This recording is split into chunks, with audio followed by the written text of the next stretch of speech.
Hi everybody, it's Peter Zalum's Griniflix Adventure 8 and welcome to another video. Today's video is going to be out and about, a weekend excursion out with the Nikon D850. Yes, this is the Nikon D850. And the lens I've chosen to use, again I'm going to go on the principle of just choose one lens, one camera, and then just go out and shoot with it. So the lens that I've got is the 70-200 Nikkor AFS, so it's an F-mount lens, obviously because I'm using the Nikon D850. It's the 2.8 FLED, nano something, vibration reduction, etc, etc, etc. So this was the last 70-200 that came out with an F-mount prior to the Z series coming out, and a whole bunch of Z lenses coming out as well. So out and about, let's go exploring, see what we can do with this combination of lens and camera body.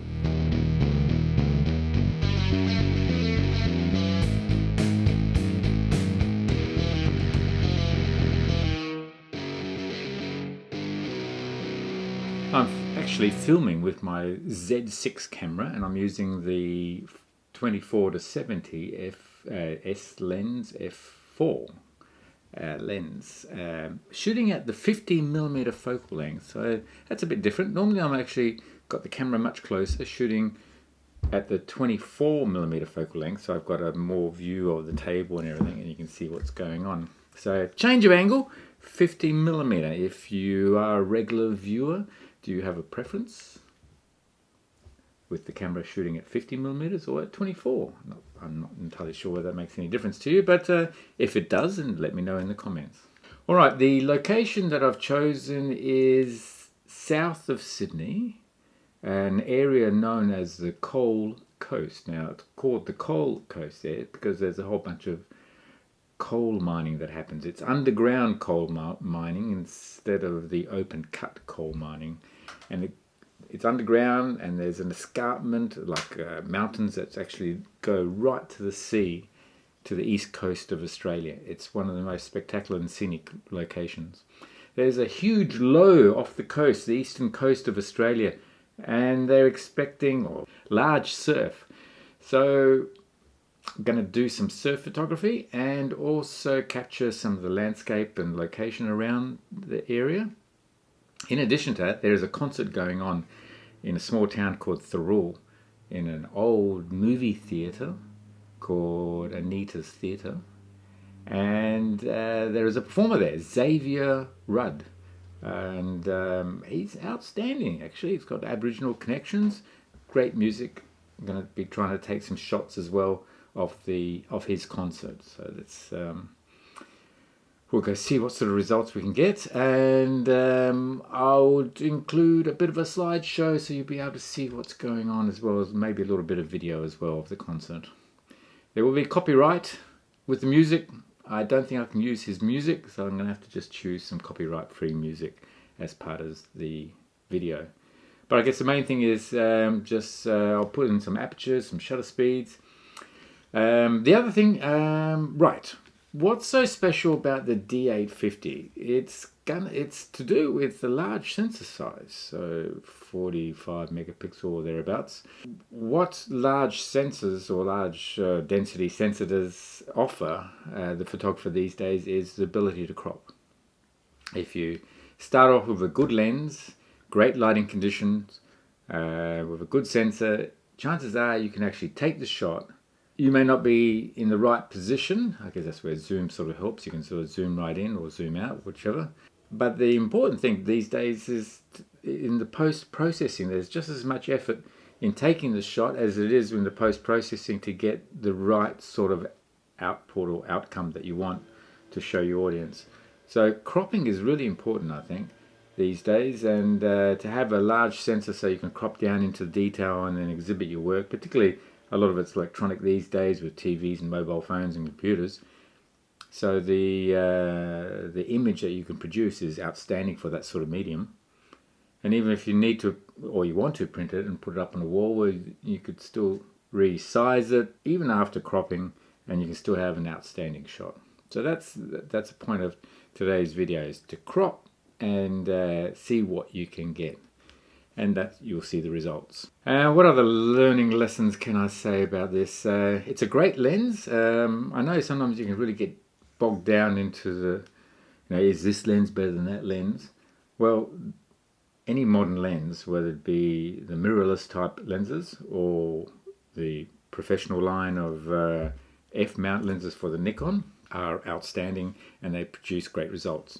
Without a doubt, I think from all the reviews that have been done on Nikon Z range of lenses, particularly the S label, they outstanding lenses, and they beat all the F-mount lenses anyway. But when you're out there taking the photograph and you're out on location, and it's all about trying to get the focus, and it's all about trying to frame it and trying to get the action, or setting out properly, or getting the right lighting conditions, the slight differences in the quality of the lens, F versus Z, I don't think you notice them. I don't think you pick them up. So that's my view on that. Anyway, that's a bit of a rant on that one. Let's get on with the slideshow and see what you think.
Hope you enjoyed those pictures. Were there any favourites? Let me know. Do comment.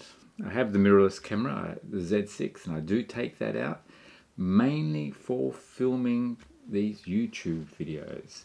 I'm still using my DSLR, you know, my optical viewfinder, as opposed to electronic viewfinder. So the D700, the D500, and the D850. Still love using them. Still love using all my F-mount lenses. If you think about it, I mean the Z-mount stuff, and no doubt I will get more and more Z-mount lenses and maybe new bodies as well in the future. But the F-mount stuff is outstanding value. As people go towards Z and they lose interest in the F, it means a second-hand market for F-mount lenses as well as F-mount bodies, I think represent outstanding value for money. I mean, I know when I pick even up my D700, it's 15 years old now or thereabouts, and I still love using it. It's a great thing about old camera systems. Old camera systems by digital standard, but obviously old camera systems by film standard as well. The photography is still the same. It's still f-stops, shutter speed, ISOs, capturing the moment, presenting your work. So it never grows old. The equipment, the tools change over time, but the photography never grows old in my mind. I hope this encourages you just to go out and take some shots as well. If it's the first time to my channel, then do subscribe. Press notifications to be notified when the next video is out. If you like the video, then give it a thumbs up. That's how you support the channel. There is a new thing on YouTube where you can put on a super thanks. That means you can actually donate a couple of bucks to the channel. That helps providing new content. Supports providing new content. Like most YouTubers, we do this for the love of it, and if we can get a little bit of a return to cover the expenses, well then that's nice to have. So your support is welcome on that one especially.